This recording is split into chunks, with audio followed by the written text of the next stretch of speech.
Bom dia, bom dia.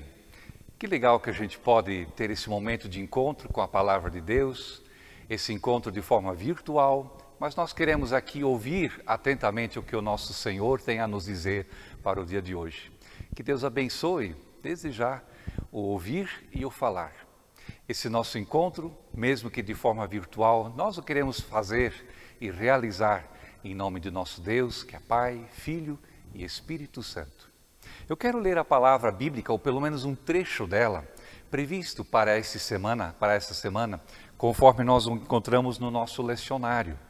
Do Evangelho de João, capítulo 3, eu quero ler os versículos 10 a 12, e esse texto é um texto que relata o encontro de Jesus com o mestre da lei, o Nicodemos. E no meio dessa conversa, olha só o que Jesus diz a Nicodemos. Nós lemos o seguinte aqui no verso 10 até 12. Disse então Jesus a Nicodemos: Nicodemos, você é mestre em Israel e você não entende essas coisas. Eu te asseguro que nós falamos do que conhecemos e testemunhamos do que vimos. Mas mesmo assim vocês não aceitam o nosso testemunho. Eu lhes falei de coisas terrenas e vocês não creram. Como crerão se lhes falar de coisas celestiais? Confusão de entendimento, não é mesmo? Durante o meu tempo de doutorado, eu tive a oportunidade de pesquisar como funciona a nossa mente, o nosso cérebro, né? Eu fiz algumas descobertas muito interessantes. Por exemplo, você sabia que na perspectiva da neurociência é possível afirmar que o nosso cérebro, que o teu cérebro decide antes de você? É verdade. Antes de você tomar consciência de uma decisão, o seu cérebro já tomou essa decisão e você apenas confirma de uma forma consciente o que o seu cérebro já decidiu por você. Fato é que existem muitos vieses cognitivos que influenciam as nossas decisões.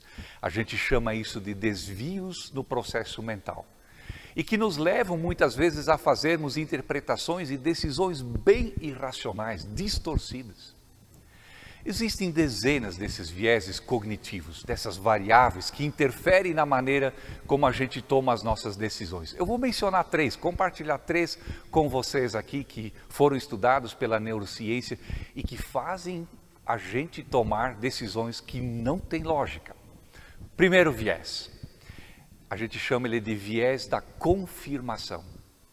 O viés da confirmação nos leva a ouvir, ler, pesquisar, ou lembrar informações que sempre confirmam as nossas crenças.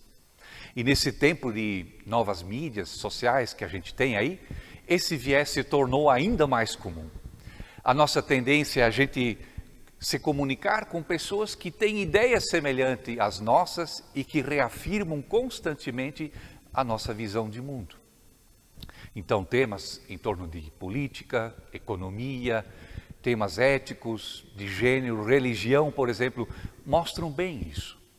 E em vez de a gente ouvir o argumento da outra pessoa do lado oposto e avaliá-los com os fatos de forma racional, a gente só presta atenção nas informações que vão mostrar que na realidade a gente estava certo. Então, quando você opera com o viés da confirmação, a gente só quer ouvir a gente só ouve aquilo que a gente quer ouvir. Segundo viés, o viés, a variável da âncora. Esse viés nos diz que a primeira informação que recebemos influencia com mais força a nossa decisão. É o fenômeno definido como viés de âncora. Por exemplo, você vê numa loja aí a propaganda de uma televisão que está por R$3.000. E aí você pensa, não, essa televisão está muito cara. Só que aí você descobre que ela está com um baita desconto. E agora essa mesma televisão está só custando R$2.300. E aí você acha, nossa, mas é um ótimo negócio. Apesar de que, na realidade, a televisão ainda continua muito cara. Esse é o viés da âncora. É aquela primeira informação que, às vezes, a gente ouve de alguém, né, que faz a gente assumir a ideia de que essa informação é verdadeira e a gente não dá mais espaço para depois verificar se essa fonte é de fato confiável. Então, quando você não tem dados suficientes, muitas vezes você decide de uma forma sem lógica. Por quê? Porque a gente decide a partir do viés da âncora, ou seja, você usa essa âncora para organizar todas as outras informações ao seu redor, para que isso faça então ainda um nexo. Terceiro viés. Esse viés a gente chama de viés da disponibilidade. Trata-se de ver as coisas de uma maneira diferente quando elas me tocam, como uma experiência próxima. Deixa eu usar um exemplo. Imagine que talvez 2 ou 3 membros da sua família sofreram um acidente de carro recentemente. Quando isso acontece, não é surpreendente que a gente comece a pensar que os acidentes de carro estão aumentando, mesmo que a realidade, as estatísticas mostrem exatamente o contrário. Esse viés nos faz estimar probabilidade de algo acontecer com base na disponibilidade de exemplos que nos vêm à mente. Então, por que compartilhei essas informações com vocês, esses 3 vieses que interferem na nossa tomada de decisões? Por 2 razões. Primeiro, é importante que a gente aprenda e perceba que esses vieses cognitivos muitas vezes fazem a gente de fato tomar decisões que não são lógicas. E a gente acaba tomando decisões que na realidade nos prejudicam. Mas a segunda razão, e essa é a mais importante, nós queremos logo mais ouvir a palavra do Senhor. E nós vamos perceber que a narrativa bíblica nos vai apresentar pessoas que tomaram decisões. E essas decisões não tinham tanta lógica. Mais ainda, será que nós, ao ouvirmos a palavra do Senhor, podemos tomar decisões equivocadas? Pense sobre isso quando você tomar decisões hoje. Quero convidar vocês a nos unirmos em uma oração e pedir pela presença e pela bênção do nosso Deus. Vamos orar. Senhor, nosso Deus, nós queremos te agradecer porque tu nos criaste com a capacidade de tomarmos decisões. Muitas vezes as nossas decisões são equivocadas, muitas vezes a gente trabalha com pressupostos equivocados. Senhor, nós queremos te pedir que no dia de hoje, quando logo mais queremos ouvir a tua palavra, que tu nos concedas a tua graça, para que a gente possa ouvir a tua palavra de uma forma aberta, de maneira que a tua palavra possa falar conosco e que a gente possa acolhê-la também com alegria em nossos corações. Assim, fica conosco, porque precisamos de ti. Por Jesus Cristo, nosso Senhor, é que oramos. Amém. Queremos juntos cantar um hino e logo após esse hino, nós queremos ouvir então a palavra que vai nos ser ministrada hoje pelo pastor e professor Marcelo Jung.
a graça e a paz do Senhor Jesus Cristo estejam com todos nós. Querida comunidade acadêmica da FLT, lamentamos que mais uma vez não podemos nos encontrar presencialmente. Somos, contudo, imensamente gratos que os recursos tecnológicos nos dão condições de, mesmo assim, nos colocar sob a palavra de Deus e celebrar culto ao seu nome. Junto do lamento e da gratidão, continua a nossa oração de que em breve possamos nos reunir presencialmente. Inicialmente, eu quero lançar um desafio. Pegue um papel, caneta ou abra o editor de texto no celular ou no computador. Você está pronto? Então, agora faça uma lista anotando 3 coisas que você busca em Jesus. 3 coisas que você busca esperar receber dele, seja no estudo da teologia, no CBB, bacharel, docência, seja na vida comunitária da comunidade de fé. 3 coisas que você busca em Jesus. Está pronta a sua lista? Então, reserve aí ao seu alcance e vamos adiante. Imagino, e na verdade eu espero que você esteja se perguntando por que eu pedi essa lista. Ela tem a ver com o tempo que vivemos, o tempo da Quaresma, e tem a ver com o texto bíblico da pregação de hoje. O tempo da Quaresma é, na tradição da Igreja, um tempo em que somos exortados a examinar a nós mesmos e refletir sobre como está o nosso relacionamento com o Senhor Jesus Cristo, o nosso caminhar com Ele em discipulado. E perguntar sobre o que buscamos em Jesus é uma forma de fazer esse autoexame. O texto bíblico para a pregação nos levará para visitar uma pessoa que buscou a Jesus tendo uma lista do que esperava receber de Jesus no encontro com ele. O texto está no Evangelho de João, capítulo 3, o verso 1 até 15. É, na verdade, a parte anterior do texto previsto para o 4º domingo de Quaresma. Eu convido você para que abra sua Bíblia e acompanhe a leitura. João 3, 1 a 15. Eu passo a ler na versão de Almeida, Revista e Atualizada. Havia entre os fariseus um homem chamado Nicodemos, um dos principais dos judeus. Este, de noite, foi ter com Jesus e lhe disse: Rabi, sabemos que és mestre vindo da parte de Deus, porque ninguém pode fazer esses sinais que tu fazes se Deus não estiver com ele. A isto respondeu Jesus: em verdade te digo, que se alguém não nascer de novo, não pode ver o reino de Deus. Perguntou-lhe Nicodemos: como pode um homem nascer sendo velho? Pode, porventura, voltar ao ventre materno e nascer segunda vez? Jesus respondeu: em verdade te digo, quem não nascer da água e do Espírito não pode entrar no reino de Deus. O que é nascido da carne é carne, e o que é nascido do Espírito é Espírito. Não te admires de eu te dizer, importa-vos nascer de novo. O vento sopra onde quer. Ouves a sua voz, mas não sabes de onde vem, nem para onde vai. Assim é todo o que é nascido do Espírito. Então lhe perguntou Nicodemos: como pode suceder isso? Acudiu Jesus: tu és mestre em Israel e não compreendes estas coisas? Em verdade te digo que nós dizemos o que sabemos e testificamos o que temos visto. Contudo, não aceitais o nosso testemunho. Se, tratando de coisas terrenas, não me credes, como crereis se vos falar das celestiais? Ora, ninguém subiu ao céu, senão aquele que de lá desceu, a saber, o Filho do homem que está no céu. E do modo por que Moisés levantou a serpente no deserto, assim importa que o Filho do homem seja levantado, para que todo o que nele crê tenha a vida eterna. Tenho certeza de que pela descrição que o evangelista João fez, você conseguiu com facilidade visualizar esse homem, o Nicodemos, indo à noite buscar Jesus. Mas imagino que não tenha sido muito fácil perceber a lista que ele levava consigo, nem do que estava anotado nessa lista, o que ele buscava em Jesus. O que estava na lista de Nicodemos? O que ele buscava em Jesus? O que ele esperava receber de Jesus no encontro com Jesus?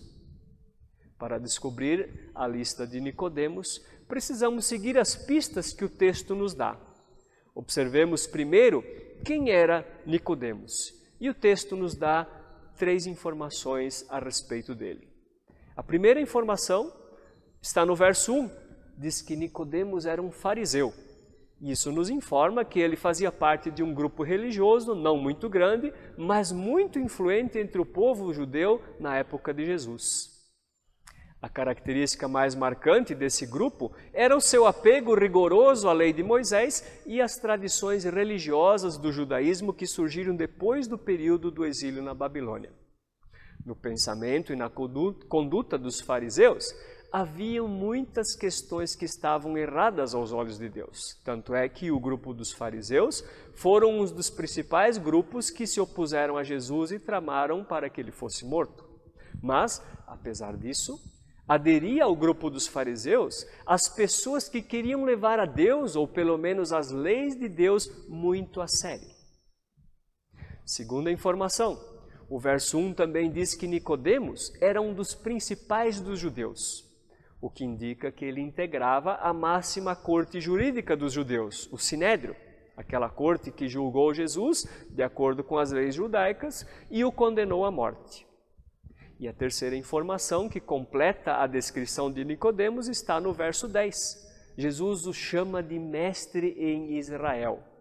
Esse tratamento indica que Nicodemos era um fariseu instruído na lei de Moisés que tinha a capacidade de ensinar a respeito da lei de Moisés e também da sua interpretação.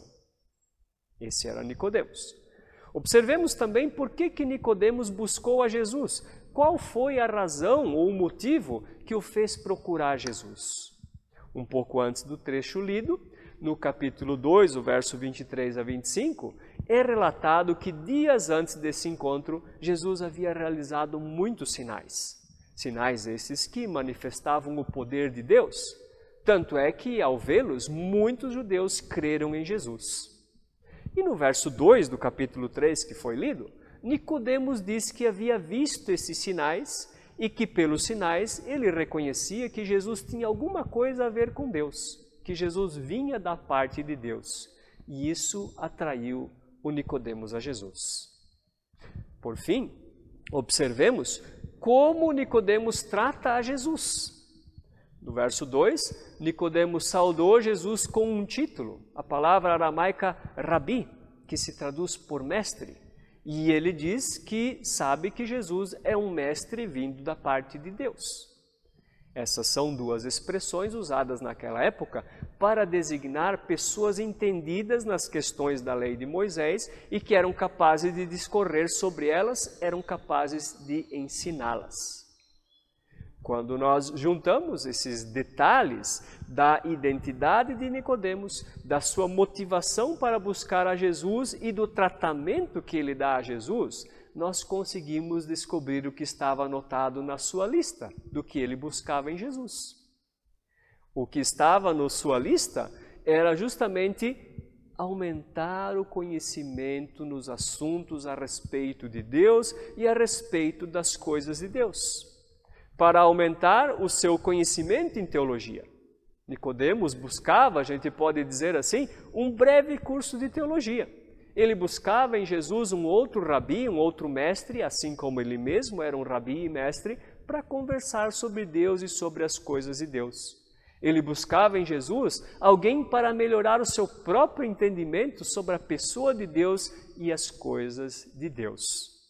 O detalhe de que Nicodemos foi de noite para encontrar Jesus pode ser entendido como uma estratégia justamente para conseguir o que ele buscava.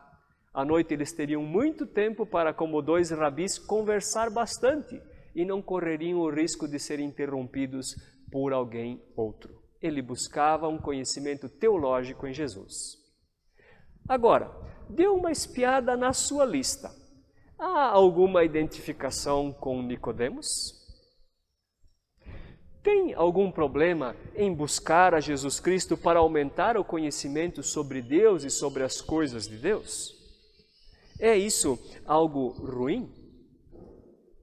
A princípio, não há problema e não é algo ruim em si.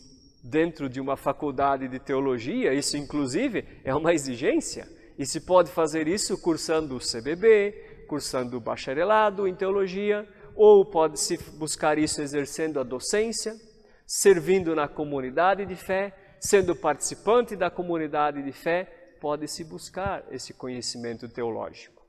Poderíamos elogiar o Nicodemos e também as pessoas que fazem listas parecidas com a dele.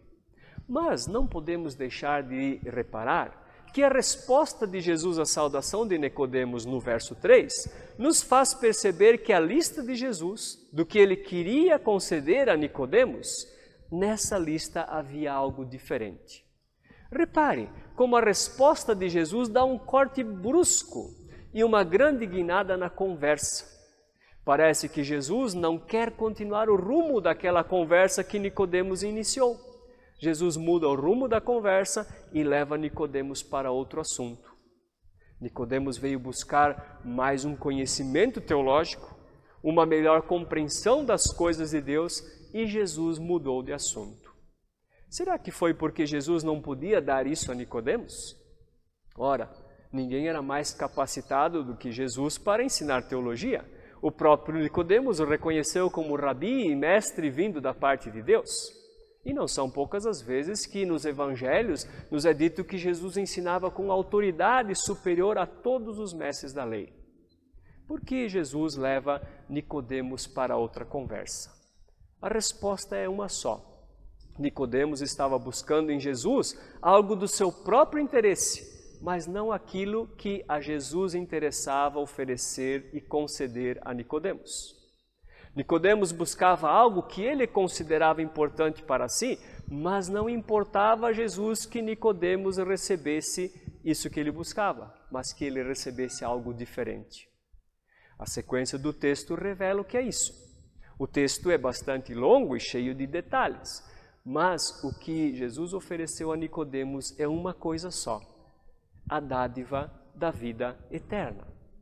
Observe que as expressões ver o reino de Deus no verso 3, entrar no reino de Deus no verso 5, ter a vida eterna no verso 15, estão em paralelo, ou seja, nesse texto são expressões que descrevem de formas diferentes a mesma realidade.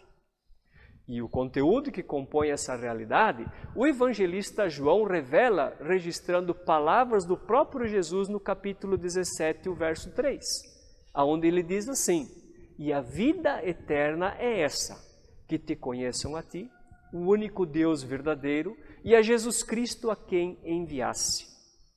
Essa expressão, conheçam a ti, não significa apenas ter informações a respeito, ou receber instruções sobre, ou ter um melhor domínio intelectual sobre um assunto ou sobre uma pessoa, mas significa um relacionamento verdadeiro, pessoal, íntimo e constante de confiança. Um relacionamento tão intenso e envolvente que faz com que os envolvidos no relacionamento sejam tão unidos e tão em sintonia que sejam um. Era isso que estava na lista de oferta de Jesus. Além de revelar o que queria oferecer e conceder a Nicodemos, Jesus o convida para não fazer disso apenas uma informação desse relacionamento com ele e com Deus, e sim para se deixar envolver, se entregar, se lançar por inteiro nesse relacionamento. Jesus o convida a nascer de novo, ou nascer do alto, a nascer da água e do Espírito, a nascer do Espírito, a crer e ter vida eterna. Em sua lista, Jesus oferece para Nicodemos um relacionamento verdadeiro, pessoal, íntimo e constante de confiança com Deus. Lembremos mais uma vez da lista de Nicodemos. Ele buscou ter em Jesus informações a respeito de Deus, instruções sobre as coisas de Deus. Ele esperava receber um melhor domínio intelectual sobre a pessoa de Deus e sobre as coisas de Deus. E pensemos, entre a lista de Nicodemos e a lista de Jesus, qual é a melhor?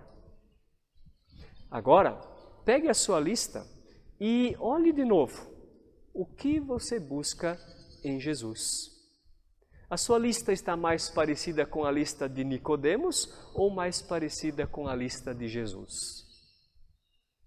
Você já percebeu como é fácil colocar na lista do que buscamos em Jesus coisas que têm a ver com Jesus e que não são ruins em si, mas não buscamos o próprio Jesus e o relacionamento verdadeiro, pessoal, íntimo e constante com Ele? Você já percebeu que essa é uma tentação maior justamente para quem está estudando teologia, ou lecionando teologia, ou envolvido na liderança de comunidade, dedicado na busca por uma vida cristã verdadeira? Você já percebeu também que esse é um perigo muito sutil? Às vezes, a nossa lista pode ser muito boa, próxima e parecida com o que Jesus ofereceu e quer conceder, mas ainda assim ser a lista errada. Como eu disse antes, buscar a Jesus para ter informações a respeito de Deus, para receber instruções sobre as coisas de Deus, para melhorar o domínio intelectual sobre a pessoa de Deus e as coisas de Deus, não é algo ruim e, inclusive, é algo exigido no estudo da teologia. Mas isso é desastroso quando tira o lugar do relacionamento verdadeiro, pessoal, íntimo e constante com Jesus. Não faz muito tempo que aqui na FLT nós tínhamos uma turma que resolveu que o seu lema seria estudar Deus com Deus. Eles não queriam, no estudo da teologia, apenas conhecer a respeito de Deus, mas conhecer o próprio Deus em Jesus Cristo. Querida turma, se alguém de vocês está nos ouvindo, saudades nós temos de vocês. Lembramos que essa turma não foi assim perfeita e nem sempre conseguiu viver de acordo com o lema que escolheram, mas eles fizeram uma ótima escolha. Eles escolheram a lista de Jesus. E hoje, queridos, Jesus nos dá uma oportunidade, a oportunidade de fazermos uma autoanálise. O que é que está na minha lista do que eu busco em Jesus? É o próprio Jesus ou é apenas algo que tem a ver com Ele? É o próprio Jesus e o relacionamento com Ele ou é apenas algo a respeito dEle? E hoje, Jesus também nos dá a oportunidade de receber o que está na lista dEle, o relacionamento verdadeiro, pessoal, íntimo e constante com Ele. Desejo, queridos, que nós conversemos com Jesus a respeito disso. Aquilo que você percebeu da tua lista, converse com Ele. Mostre para Ele a sua lista. E ao mesmo tempo, peça que a lista dele seja uma realidade constante na sua vida. E eu quero pedir que essa seja também uma realidade na minha vida. E que assim o Senhor continue a nos abençoar. Amém.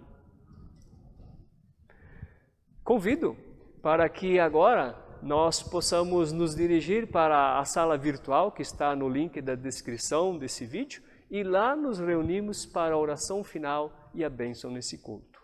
Um abraço e até mais.